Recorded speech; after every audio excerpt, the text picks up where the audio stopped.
Halo everyone, Assalamualaikum warahmatullahi wabarakatuh. Perkenalkan, nama saya Zani Dwi Safitri dengan NIM 112210575 dari kelas MA 22C08. Di sini saya akan memenuhi tugas perencanaan dan pengembangan SDM yang diampu oleh Ibu Dr. Fitri Rizky MPD dengan materi yang berjudul Perencanaan SDM. Perencanaan SDM merupakan hal yang paling awal yang harus dilakukan oleh sebuah organisasi atau perusahaan yang bertujuan untuk membentuk manajemen SDM yang lebih baik. Semua organisasi atau perusahaan harus menentukan masa depannya dengan berbagai rencana yang relevan dengan tuntutan zaman.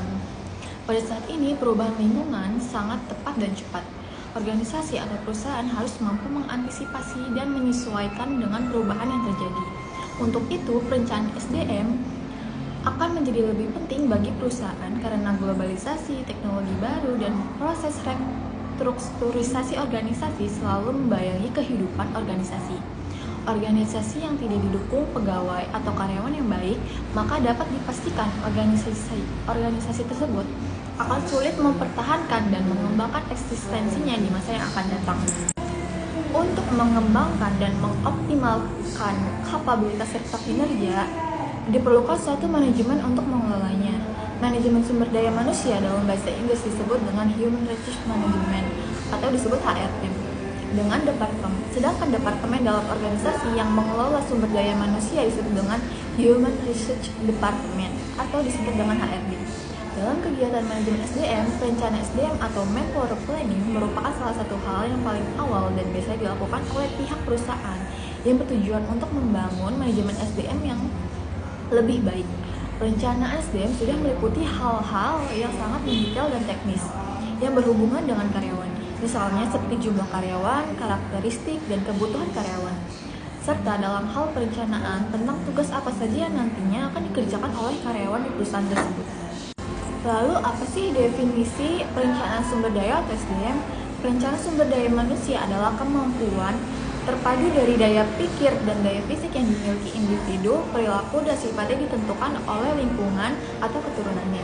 Sedangkan prestasi kinerjanya dimotivasi oleh keinginan untuk memenuhi kepuasan.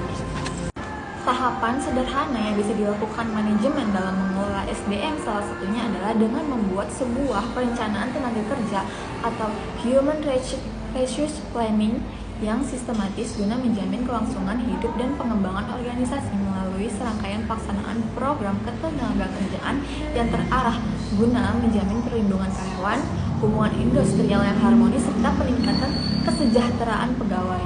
Nah, apa sih tahapan dalam perencanaan tenaga kerja?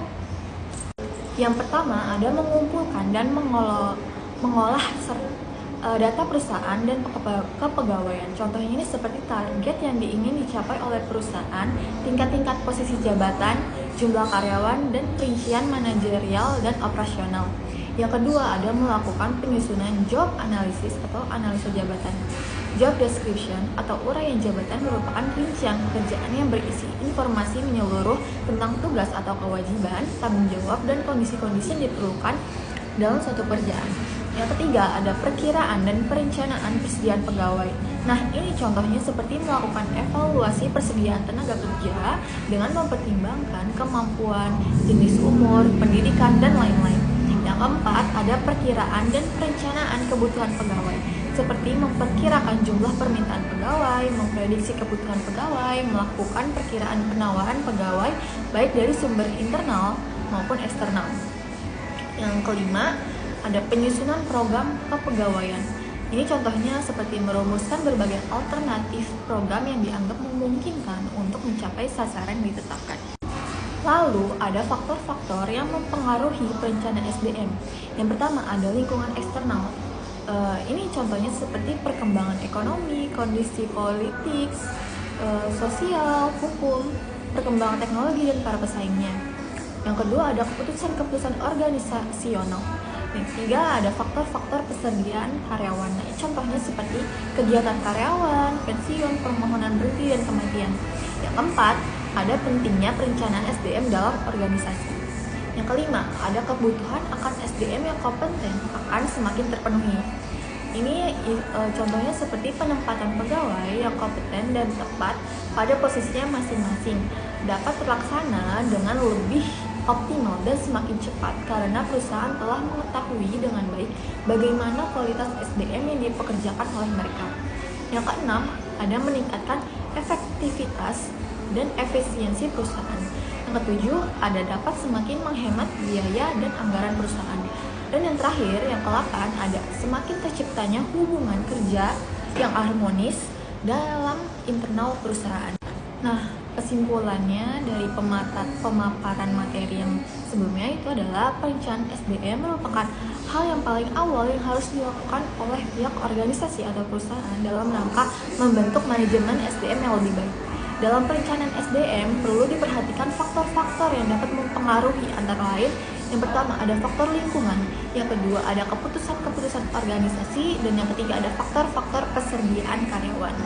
Satu hal yang tidak boleh diabaikan dalam praktek organisasi adalah pentingnya integrasi atau keterpaduan antara perencanaan bisnis dengan perencanaan SDM. Perencanaan bisnis yang diikuti dengan perencanaan SDM yang baik akan menghasilkan tingkat efektivitas dan efisiensi pencapaian tujuan organisasi. Nah, mungkin kurang lebihnya mohon maaf. Wassalamualaikum warahmatullahi wabarakatuh.